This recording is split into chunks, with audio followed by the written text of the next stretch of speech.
بسم اللہ الرحمن الرحیم۔ السلام علیکم ناظرین۔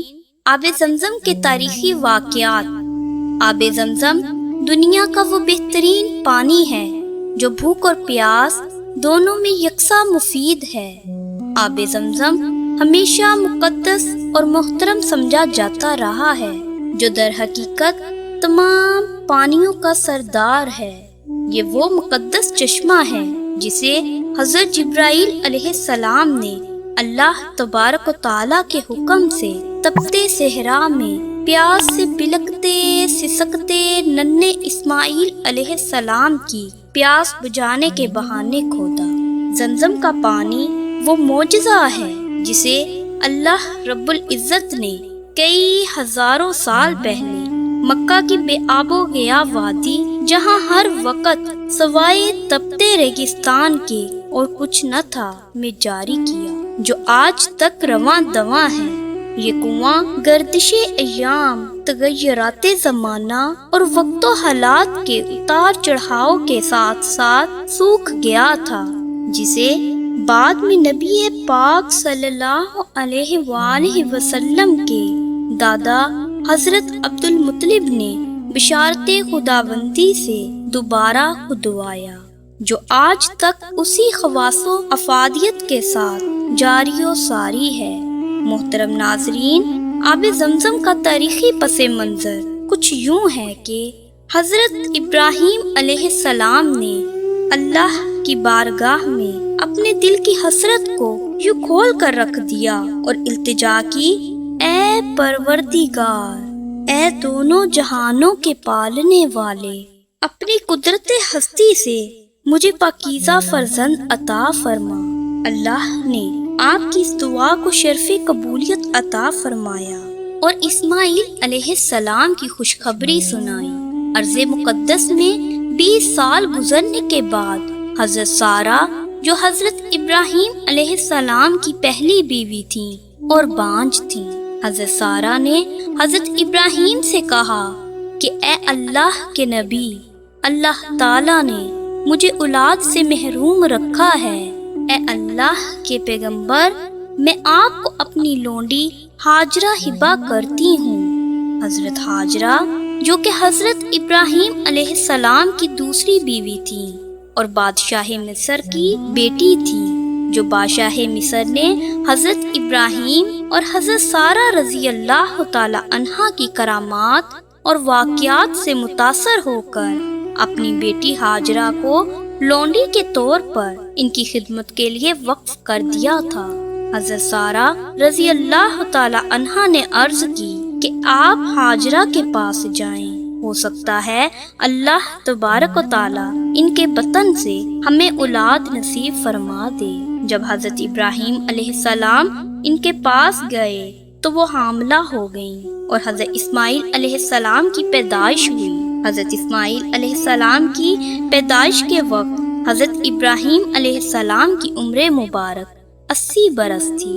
حضرت سارہ نے جب حضرت ابراہیم علیہ السلام کی حضرت ہاجرہ اور ان کے بچے سے الفت و محبت دیکھی تو وہ فطرت انسانی اور حسن و عناد سے مجبور ہو گئیں اور حضرت ابراہیم علیہ السلام کو کہا کہ اس ماں بیٹے کو میری نظر سے اتنی دور لے جائیں کہ جہاں مجھے یہ دکھائی نہ دیں۔ حضرت ابراہیم علیہ السلام کے لیے یہ بات ناگوار گزری۔ پھر اللہ کا بھی یہی حکم تھا کہ آپ اپنے شیرخوار بچے اور بیوی کو حکم خداوندی کی تعمیل کے پیش نظر بے آب و گیا تپتے اور جھلستے آگ جیسی ریت کے صحرا میں چھوڑ آئیں۔ آپ رضی اللہ تعالی عنہا نے بغیر کسی ہی تو حجت کے حکم خداوندی کی تکمیل کی، جسے آپ رضی اللہ تعالی عنہا کی صابر و شاکر زوجہ حضرت ہاجرہ نے بھی اللہ کا حکم مان کر خوشی خوشی تسلیم کر لیا۔ صحرائے عرب کے سب سے خالی 2 خشک پہاڑ، جہاں ایک بچہ بھوک و پیاس سے ایڑیاں رگڑ رہا تھا، ماں یہ منظر دیکھ کر بے بس و لاچار پانی کی تلاش میں پوری وادی میں دور دور بھاگتی رہی، اس آس پر کہ کہیں اسے اس کے جگر کے ٹکڑے کے لیے 2 گھونٹ پانی کے میسر ہو جائیں۔ صحرا کی تپتی دوپہر اور جلسا دینے والی لو نے ماں اور بیٹے کو پیاس کی شدت سے تڑپا دیا تھا۔ ماں اپنے ننھے لگتے جگر کو بلبلاتا، سسکتا اور تڑپتا دیکھ کر اپنی پیاس بھول گئی تھی اور پانی کی طلب میں سامنے بلند صفا کے پہاڑ پر چڑھ گئی، مگر کہیں پانی نہ ملا۔ پھر دوڑ کر نیچے بچے کے پاس آئی، مگر پھر وہی بچے کی پانی کے لیے ترستی اور تڑپتی رونے کی آواز ماں کے کلیجے کو چیر گئی۔ ماں پھر ہمت باندھ کر تیزی سے دوسری جانب مروہ نامی پہاڑی پر جا پہنچی۔ 3-4 چکر لگا کر ممتا کے ہاتھوں مجبور ہو کر وہ واپس آئی۔ بیٹے کو پہلے کی طرح سسکتا اور بلکتا دیکھ کر وہ واپس گئی۔ دوبارہ وہی چکر، صفا پہاڑ سے اترتی اور پھر مروہ پہاڑی پر تیزی سے چڑھ جاتی، صرف اپنے بیٹے کے لیے پانی کی آس لگائے۔ وہ ان پہاڑوں کے 7 چکر لگا چکی تھی، مگر کہیں ایک بوند پانی میسر نہ آیا۔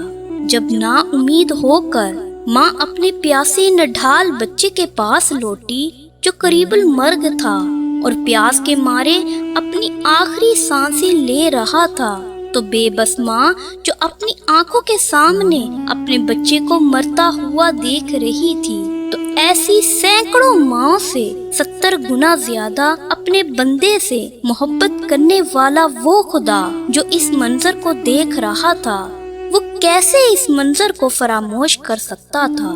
فوراً حضرت جبرائیل علیہ السلام کو حکم ہوا، یہ معصوم ناتواں بچہ اپنی ایڑی جس مقام پر رگڑ رہا ہے وہاں میٹھے پانی کا چشمہ جاری کر دیا جائے۔ حضرت جبرائیل علیہ السلام نے حکم خداوندی کی تکمیل کی۔ پانی دے کر تڑپتی ماں اور سسکتے بچے کو راحت جان نصیب ہوئی۔ یہ معصوم بچہ حضرت اسماعیل علیہ السلام اور ماں حضرت ہاجرہ تھی۔ پانی کے اس قدر تیزی سے جاری ہونے کے بعد خوشی سے نہال ماں حضرت ہاجرہ نے چشمے کے گرد پتھروں کی ایک آڑ بنا دی تاکہ پانی زیادہ دور تک نہ پھیل سکے، اور فرمایا، زمزم ٹھہر جا، اور وہ وہی ٹھہر گیا۔ سرور کونین حضرت محمد مصطفیٰ صلی اللہ علیہ وآلہ وسلم نے فرمایا کہ اگر ہاجرہ اس پانی کے گرد آڑ نہ بناتی تو یہ پانی ایک ایسے عظیم دریا کی شکل اختیار کر لیتا جو پوری دنیا کو اپنی لپیٹ میں لے لیتا۔ اس معتبر پانی نے ماں اور بیٹے کو بھوک اور پیاس دونوں سے بے نیاز کر دیا۔ جیسے ہی پانی پیتے پیاس تو بجھتی ہی تھی، ساتھ ساتھ بھوک کا احساس بھی مٹ جاتا۔ کچھ دنوں بعد بنو جرہم کا ایک قافلہ جب وہاں سے گزرا تو یہ دیکھ کر حیران و پریشان ہو گئے کہ مکہ کی خشک گھاٹیوں پر پرندے اڑانے بھر رہے ہیں، جو اس سے پہلے صرف جلسا دینے والی لو اور سورج سے تپتی ریت کا مرکز تھی۔ ان کے لیے یہ بات ناقابل یقین تھی کہ پرندے کیسے اس علاقے میں جھنڈ در جھنڈ موجود ہو سکتے ہیں، کیونکہ ان کا بسیرا تو ریگستان میں صرف پانی کے ذخیرے میں ہی ممکن ہو سکتا ہے۔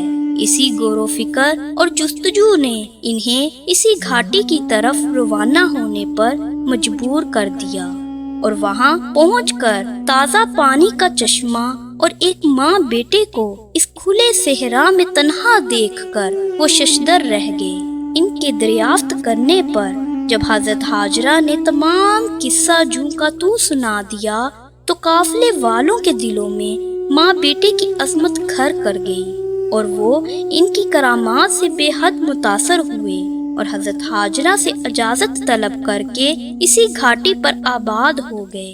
اور ایسے اللہ تبارک و تعالیٰ نے اس بنجر اور ویران بے آب و رنگ و بو کے ریگستان کو زندگی کی ایک کرن کے ساتھ آباد و شاد کر دیا، اور ان کے ان صفا و مروہ پہاڑی کے گرد 7 چکر حاجیوں پر ایسے واجب کر دیے گئے کہ ان کے بغیر حج نامکمل قرار پایا۔